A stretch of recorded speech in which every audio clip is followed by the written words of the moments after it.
So today we are looking at how do I maximize my chances of closing a deal. So just for those of you who are not familiar with Hulock Consulting and what we do, we work with anybody who's working in sales to improve their performance through training and coaching so they can win more deals and generate more revenue.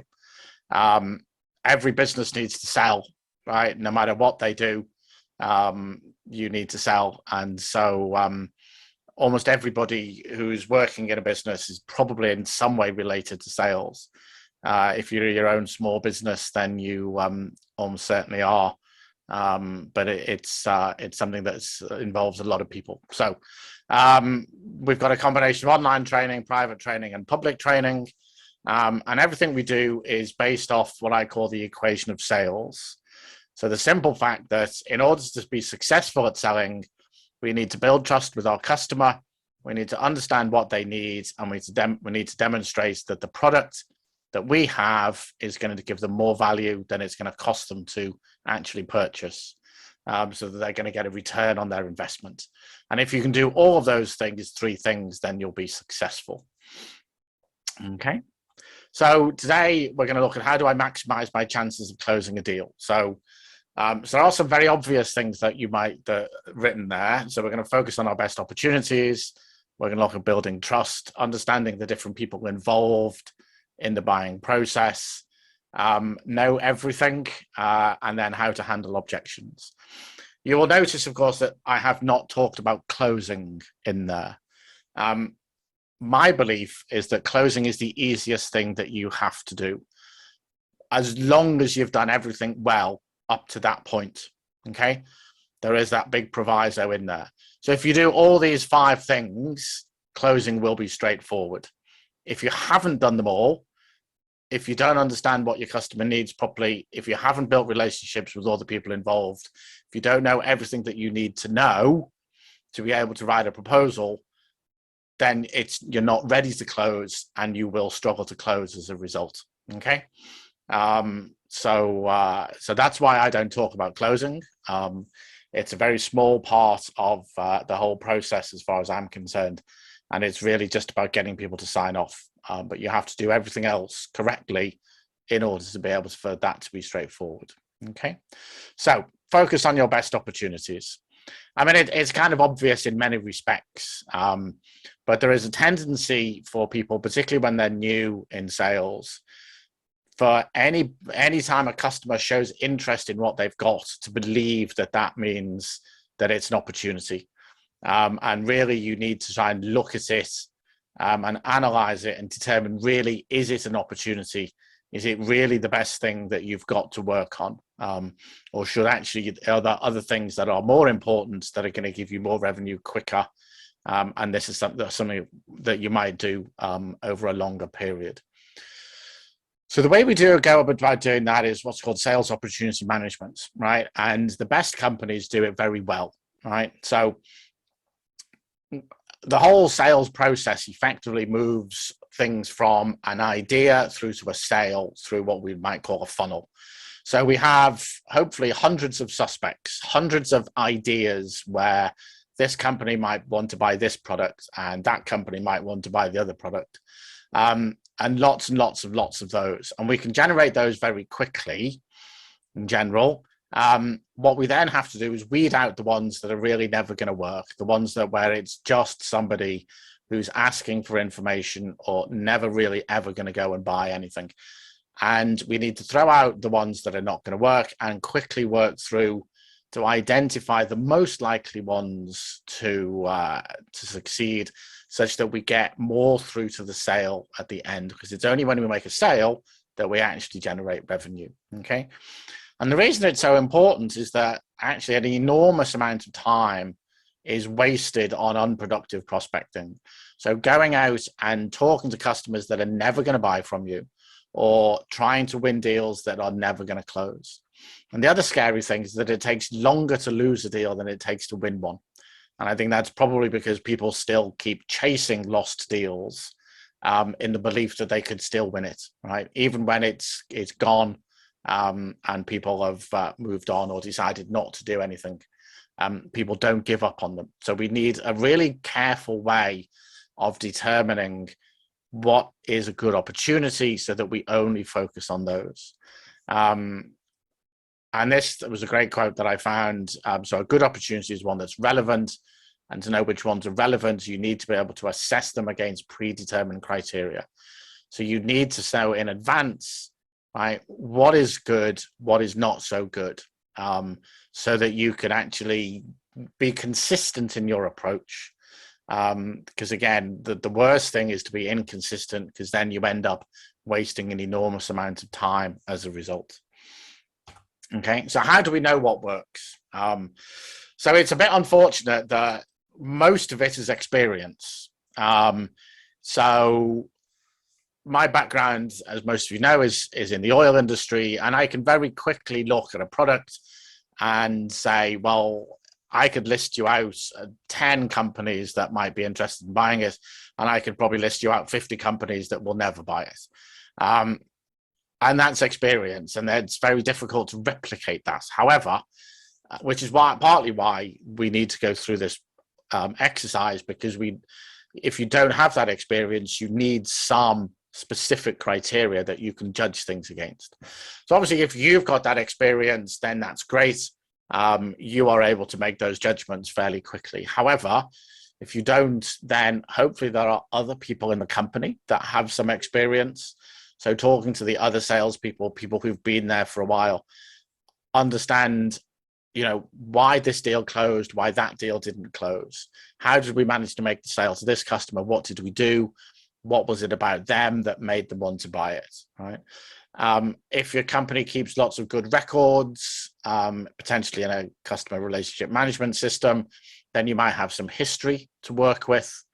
And then again, that's a way of identifying what was done, which companies have bought from us. Because again, if you look at which companies have bought from you, then you can often work out what was common about all of those, and then start to sort of see what other companies look like that. And then the other one that's really important that quite often gets forgotten about is feedback. So going and asking a customer, what was it that made you buy? Or actually, what was it that made you not buy? It staggers me that in everything that I do, I will ask people for quotes. So just in the last week or so, I've been looking to run an event in Aberdeen. And so I approached about 6 different hotels about the cost of a meeting room. And only one of them has come back to me and to say, what do you want to do about it? If you never ever ask people why they don't buy from you, you're never going to go and learn. So that experience is never going, you're going to have a half the view of your experience, right? So you've got to ask for, if you've given a quote to somebody, ask what they want to do about it. And if they don't want to follow up, ask why, right? That allows you then to determine what is it that they were looking for and understand what's going to make the difference to them in the future. Okay. So as I say, out of all of that, we then want to build a set of criteria that allow us to judge whether an opportunity is going to be good or not. Okay. So some example criteria that you might use, and obviously generic.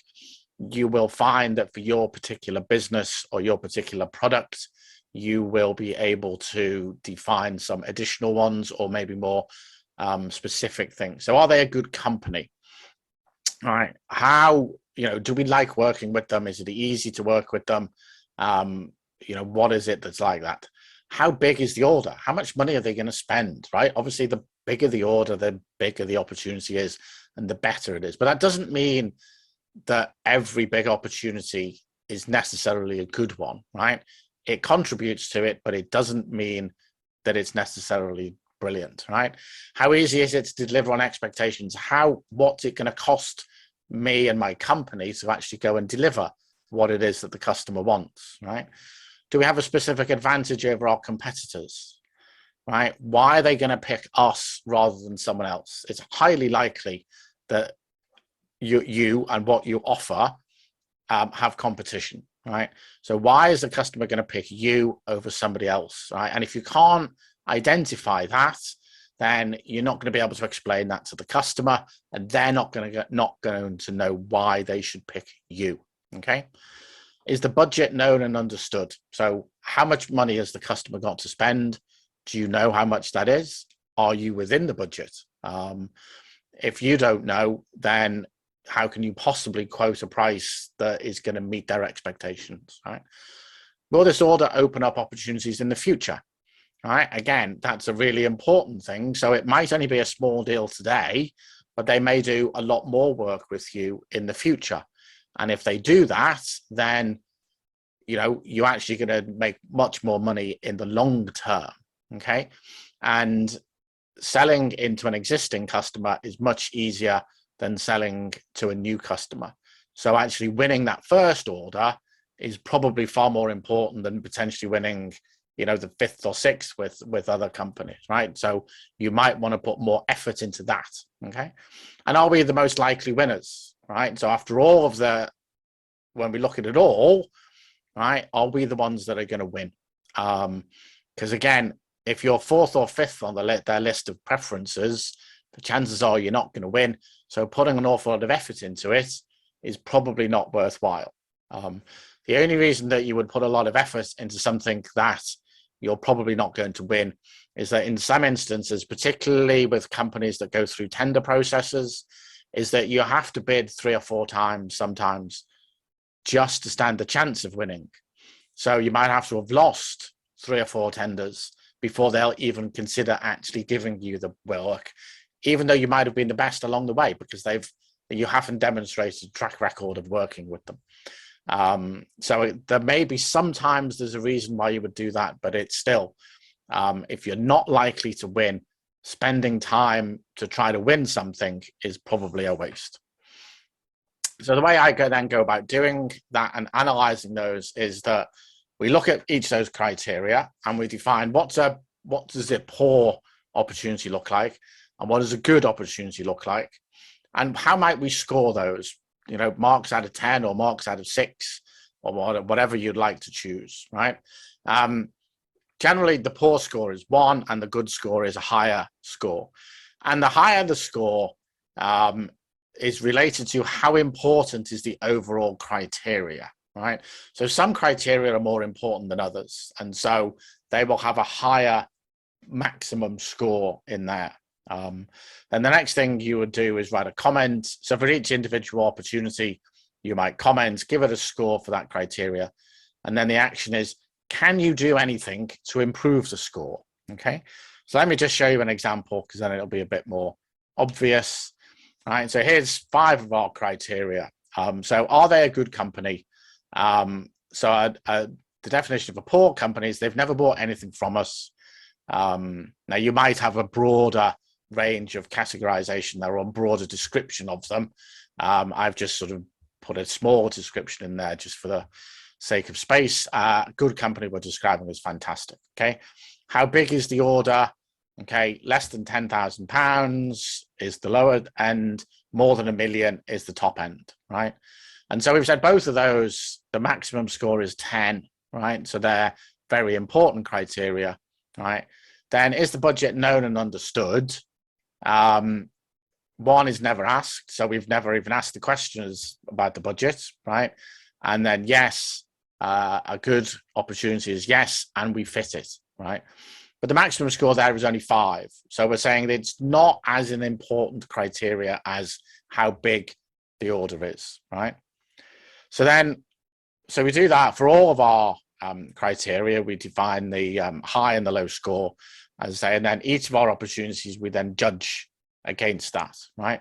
So in this instance, we've said, okay, they're a pretty good customer, and we probably again want to be more specific about that, but we've given them a score of 8. The order is going to be £100,000, so somewhere in the middle between 10,000 and $1 million. So we've given it a score of 6, right? The budget we don't know, so that's got a score of 1. But we have an action against that, right? Let's go and find out what the budget is, right? You cannot possibly, pitch a deal properly unless you know what the budget is, right? Are we likely to win, right? Yeah, there's one other competitor, so we're in the middle, right?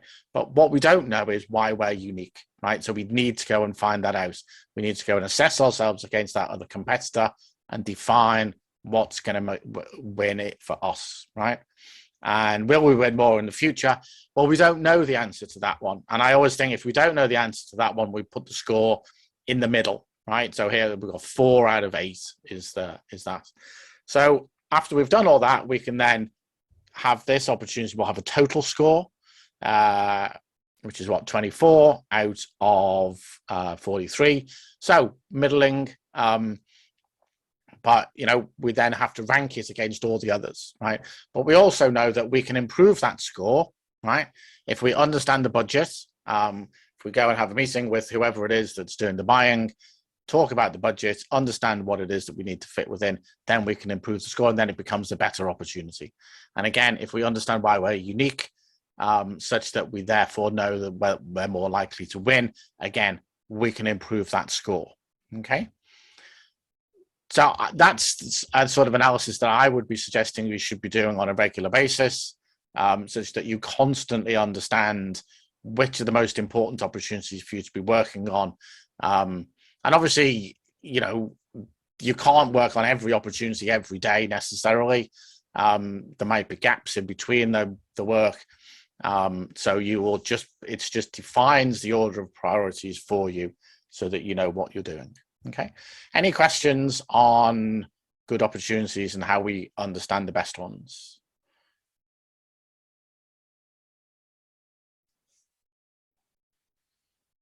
No. Okay, so we will move on to building trust with your customer.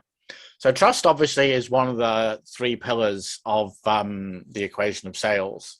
And it basically comes down to the simple fact that we buy from people that we trust. If you think of the fact that if you're in a pub on a Friday night and somebody comes in with a bunch of watches, down the side of their coat, you're probably not going to trust them, and you're probably not going to buy from them. Whereas if we went into John Lewis, we all know John Lewis is a trusted department store, and so we're quite happy to go and buy from there. It's exactly the same in business to business relationships. We need to build trust with people, and once we trust them, then we're more likely to buy from them. Okay. So if you think about just in lots of companies have either trusted trader status or trust mark, or they get recommended by which, or there's British standards, or there's ISO standards. All of those things are there to try to demonstrate that they as a company can be trusted, that they've done work for other people.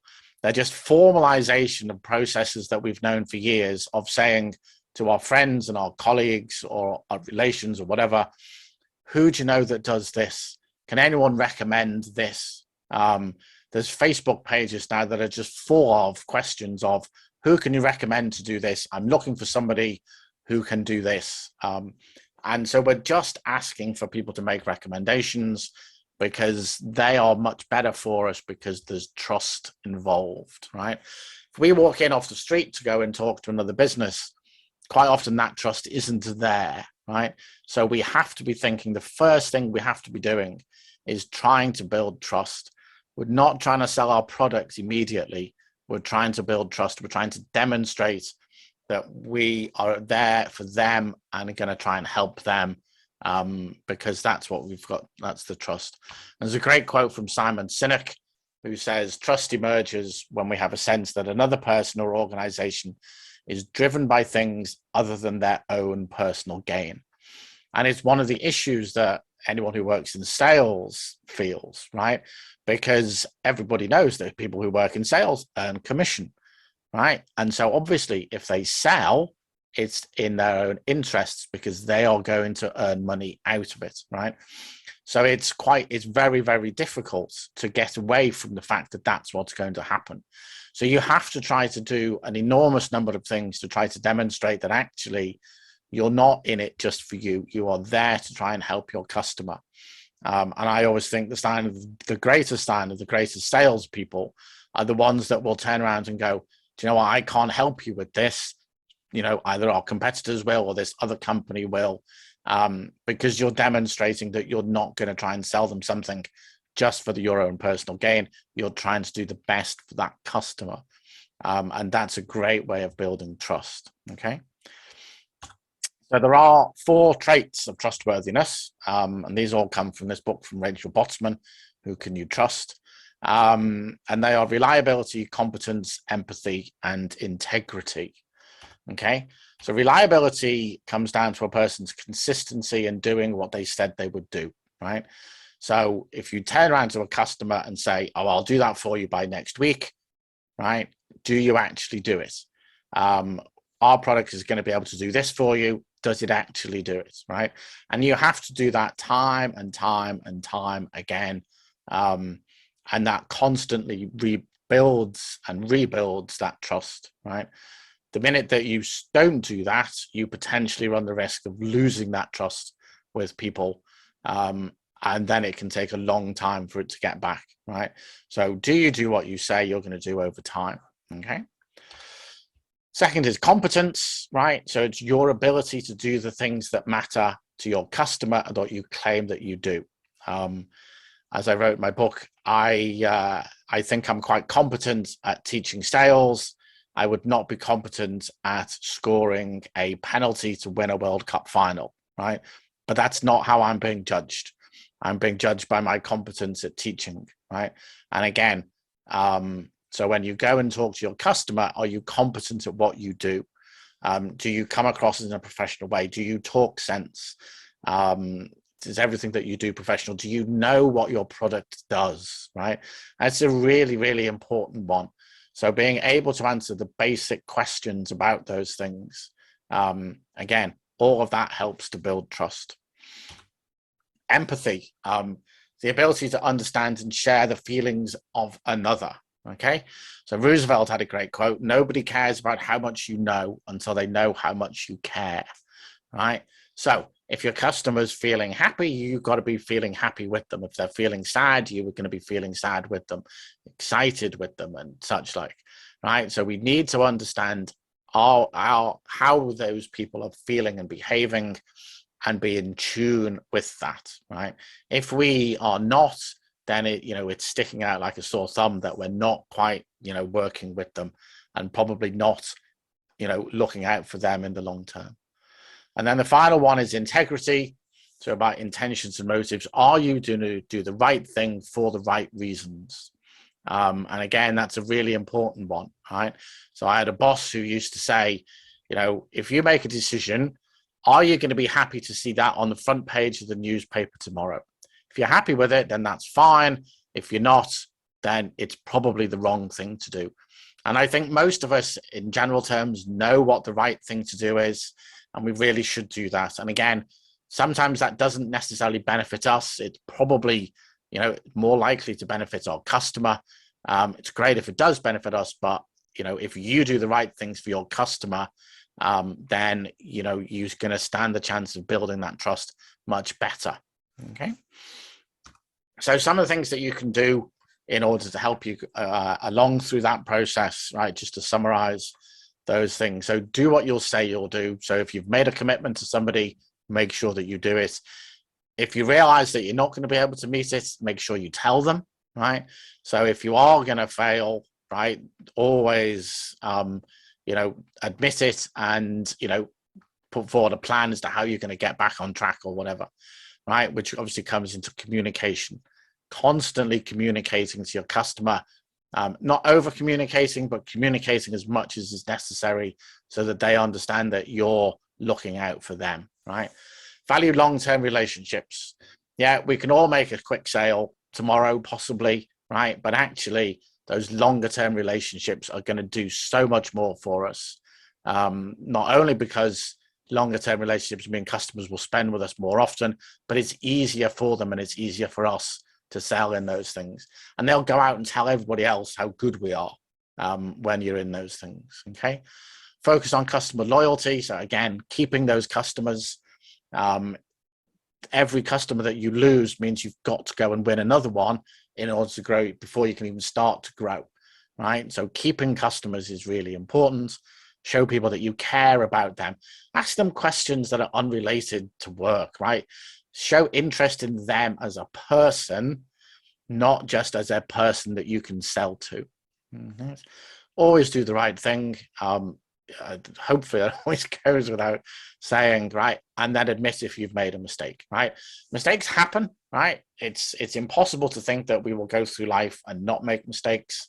But if we don't admit it, and we get found out, then it's going to be really obvious that we've done done something silly. So we really have to admit if we've made a mistake. Okay. Any questions or comments around building trust?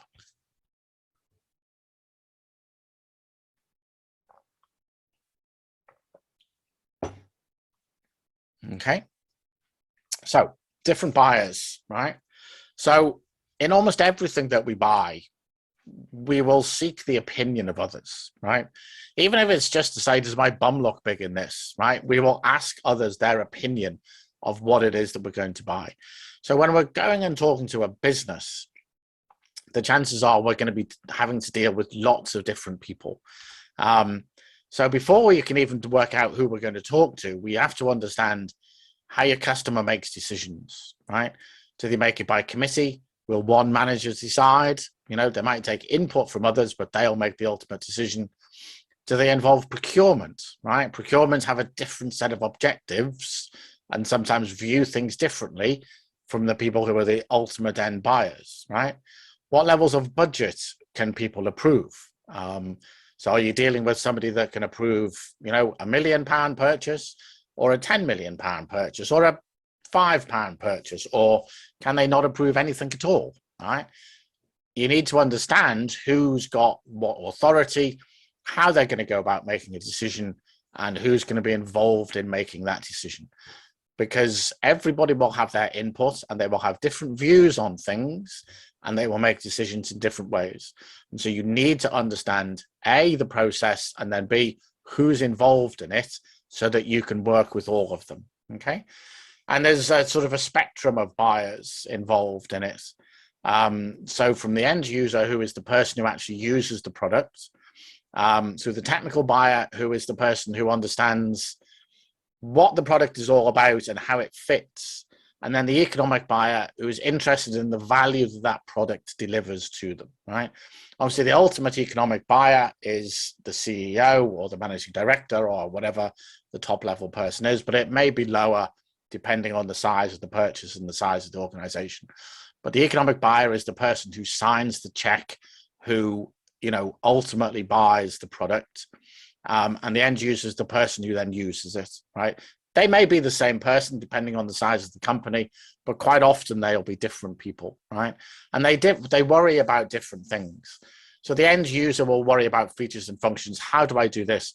Which button do I click to do that? Or what am I going to get out of this process, right?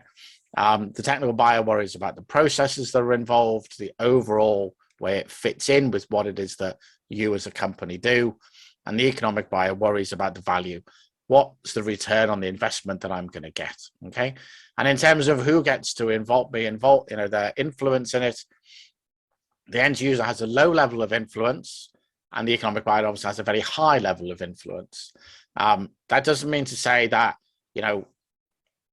if the one end user doesn't like it, it's not going to go ahead. But maybe if all the end users don't like something, it definitely won't go ahead, right? Again, the technical buyer has a medium level of influence, and so can stop a product going forwards, but they can't actually do the buying. Ultimately, that comes down to the economic buyer. And so the end user will tend to be more worried about day-to-day activities because they're using it all the time. The technical buyer worries about technical requirements. How does it fit?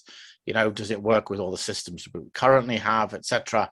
And the economic buyer is worrying about strategic objectives. Okay. And it's quite often useful if you do have a range of people who work within your organization to pair different people with different members of the buying process. So a technical consultant might work with an end user. So somebody who uses the product on a regular basis talks to a user. You as a salesperson may talk to the technical buyer more, depending on your levels of relationship. And then as you get towards the purchasing decision, you may bring a sales manager in to talk to the economic buyer, or the salesperson may have to do all of those things depending on the size of the company and who you're dealing with. But it sometimes helps to have those different people involved. They talk in different ways and they behave in different ways. And so it can be very useful because, again, obviously the different buyers have a different view of all of those things. So they're all the different people involved, right? But we've talked very much about them as a functional person. They are all also people, okay? And as people, they will have personal objectives as part of what they're doing in their business, right? So an end user may be looking to try to get a promotion, or a technical buyer may be interested in moving into a different department or whatever. So if you understand what their personal goals are, and if you can help them to achieve those things, then you've got a greater chance of being successful because they are interested in you being successful as well, okay? And it's a reasonable thing to ask them about their personal goals, right? I wouldn't do it in the first couple of meetings, but if you can start to, build a relationship with them, understand what it is they're doing, and understand more about them as a person, then you can start to ask those questions and start to see, can I help you be successful? If I can help you be successful, then you're going to feel obliged to help me be successful, which means you're going to help me potentially to sell. Okay. The other thing about it is that we all have a different personality, right? And we make decisions in different ways based on our personality, right? And I'm not going to go into all the ways that we can judge our personality, but there's a variety of different ways that people do it. And I think if you're working in sales, it really does help to have a judgment on what's people's personality and how do they like to make decisions, right? Just from a personal perspective, right? My wife is what's called an amiable personality, which means that she likes to make sure that everybody is happy with a decision, and she'll take lots of input before she makes a decision, which means that if she wants to buy anything, she will look at every review she can find of that particular product, which means that if I'm trying to persuade her to buy something that we need to buy, then I can only put forward ideas or proposals or products or, whatever it is, holidays or whatever, where all the recommendations are positive, right? Because I know she's going to go and look at all those recommendations. And if she finds negative ones, she's going to throw them out. So it's going to be wasting her time if I give her ideas with negative recommendations. So I've got to make sure that I give her all those sorts of things, right? So again, if you're working with customers and you know that they're a bit like that, again, try to make sure that they get lots of, the opinions of others will influence them, for example. So understanding people's personality, again, is very important. Beyond that, you've then got people's nationalities, which again has an impact on how they make decisions. So it's a great report from this guy called Geert Hofstede. So the HofstedeInsights.com website will give you an idea of how different nationalities make decisions based on these 6 different indices, effectively. And I'm not going to go and explain them. I'd suggest that you go and read them in order to understand them more. But it's really, really useful to see the difference between the way certain nationalities make decisions, because it will have a big impact on how they go about deciding things. Okay, and then the last thing, so this is the technology adoption life cycle, but I think it's applicable to almost anything as to whether people will do things or not, or buy things or not, depending on effectively on the newness of the product, right?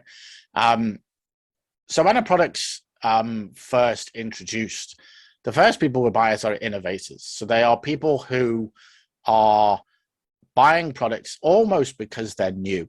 They like new shiny things. So they will queue outside the Apple store in order to buy the latest iPhone, and they'll queue for hours or days even in order to get it, right? So they want it on the first day that it's released, right? And they're really good because they give you some initial sales, but ultimately they don't make or break whether a product's successful or not.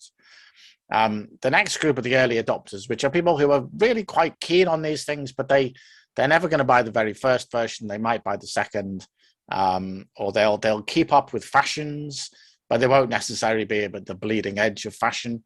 So these early adopters are pretty important to getting things, getting products adopted and whether they're going to be successful or not, before you move into the early majority and the late majority, who ultimately are the ones will help make a product most of its money.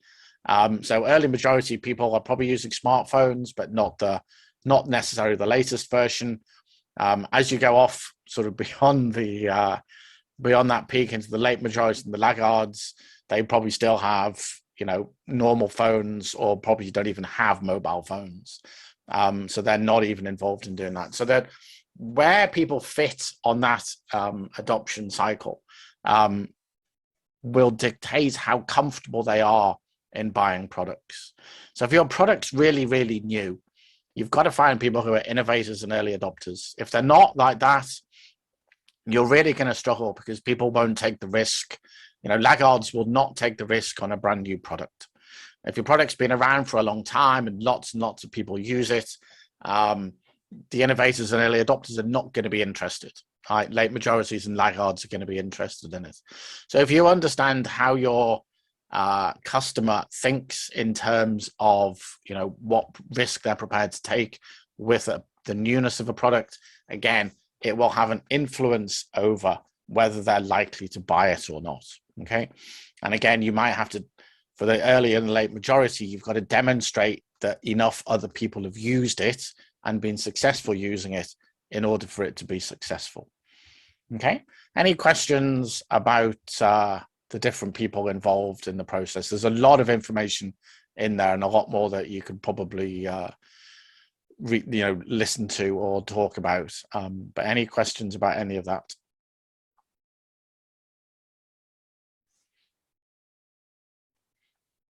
No? Okay. All right. So we move on to knowing everything.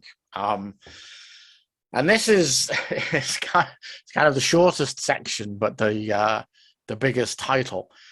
If you want to close a deal with people, there's a certain amount of information that you need to know. And if you don't know all of it, you are going to struggle to make the sale, right? And that's why I call it know everything. You don't need to have swallowed an encyclopedia, but you do need to know the basic information about a sale and be able to answer the basic questions in order to be able to go forwards, right? So there's two elements to that, right? So if you want to make a sale, you have to make a proposal to a customer, right? Now that proposal can be simply a quote that says, you're going to buy this and you're going to pay this much by this date, right? It could be as simple as that. But as we get into complicated things, we need to have more things in there, right? And a business proposal contains 5 essential elements, right? The objectives, right? What is the company trying to achieve, right? Or what is that person trying to achieve? What do they want? Their needs, right? What's stopping them from achieving them, right? The features, what solution will you provide them that helps them? The benefits, how will the company be better off as a result? And then the proof. How can you prove that they can do what it is that you say you're going to be able to do if they buy your product, right? So, the proof comes at the end, right? An awful lot of people, when they write a proposal, write all about their company and all about their product at the start, right? The proof comes at the end. What we want to start with is what's the company trying to achieve and what's stopping them from achieving it, okay? And we talk about them at the start, and then we talk about our product, right? Now, in order to be able to write that proposal, there is more information that we need. And one of the best ways that I know of remembering what you need to be able to write comes from the simple mnemonic of the Scotsman, right? So the Scotsman stands for solution, competition, originality, timeline, size, money, needs, authority. And they are the things that you need to know, right? Not necessarily in that order, right? Generally, needs comes first. But if you cannot answer all of those questions about something, then you're not ready to close a deal. Okay. So solution is, what is it that you're going to sell to the customer? Competition, fairly obvious. Who else could they buy from, and why are they going to buy from you, right? Which comes down to originality. What's unique about what you're offering that nobody else can offer? Timeline, when do they want it? When can you deliver, right? Size is, how much are they going to buy? Money, how much have they got to spend, and what is it going to cost them to buy it? Authority, as we talked about the different buyers, who's going to actually approve it? And the needs, what do they actually need? So as I say, needs tends to come first. Then you might start to have an idea about what the solution is. And at that point, you then might start to say, okay, what's the competition and the originality, right? But the things you need to understand, what's the timeline? How much are you going to do? Who's going to spend the money, and who's going to actually pay for it? All those things are really critical. And if you don't ask for those things, then you're not going to be ready to close the deal, because there's something that's hanging out there that's going to stop you. Okay. Any questions about knowing everything?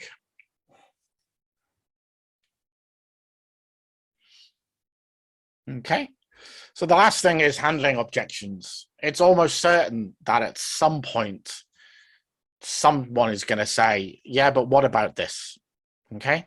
Now, the point about that is that they're not objecting to your product. They're just trying to understand, how is this all going to work? Okay. So if you've got, particularly in complicated things, but even in some simple things, people are trying to go, I'm going to buy this product. How is it going to fit here? Right.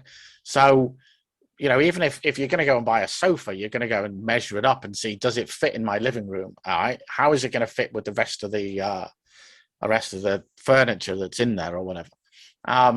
So you're kind of handling those objections yourself. But in a complicated environment or a complicated sale, people may come back and go, well, what about this? And particularly as you're getting towards the end of a sales process, when somebody makes an objection, there's a tendency to take it very personally, because, you know, you can almost smell the deal, and all of a sudden somebody's sticking their oar in and making an objection, and it feels like you might lose it. And so there's a tendency to go and react badly to it, right? But you've got to try and remember, they're just trying to understand everything before they say yes, okay? It's their logical part of their brain is engaged, and they're starting to say, how is this going to work? Up to that point, they've been excited by the possibilities that the product, you know, the product that you're selling is giving them. And now they're starting to go, how is this actually going to work? Okay. So when you're faced with an objection, okay, there are 4 steps to handling it, right? Pause, right? Really important. Take a breath, right? Don't jump in and answer straight away. Understand thoroughly, respond thoughtfully, and then ensure you've dealt with it properly. Okay. So let's just look at those in a little bit more detail, right? So the pause is really important, right? As I say, we have a tendency to go and take this personally, right? So you take a deep breath before you answer, right? It's something that's important to the customer. They're not going to object if it's not important to them, right? So it's something that they care about, and therefore you need to care about it as well, because that's the empathy side of things. And if you deal with it well, it'll help you with the building of the trust, okay? So you need to say something that shows you understand that it's an objection, and that they're concerned about it, and that you therefore are going to be concerned about it. So then you've got to understand what exactly it is that they're objecting about, right? So you're going to ask questions, right? So this goes back to almost the first thing that you do as a salesperson, which is asking questions. So ask open questions to understand what it is that the customer is really objecting about. Why are they objecting? And understand it in greater detail, and always confirm back to the customer that you've understood what it is that they've said, right? So there's an active listening, right? And I'll talk about that maybe in another webinar, but you've got to demonstrate that you've heard what they've said, and that, you know, you understand what they've said, okay?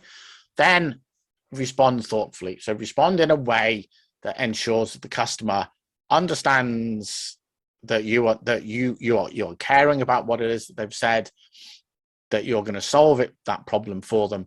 And again, think about how you're going to do it, right? If you don't know what the answer is, don't try and make something up, right? Because you'll get found out.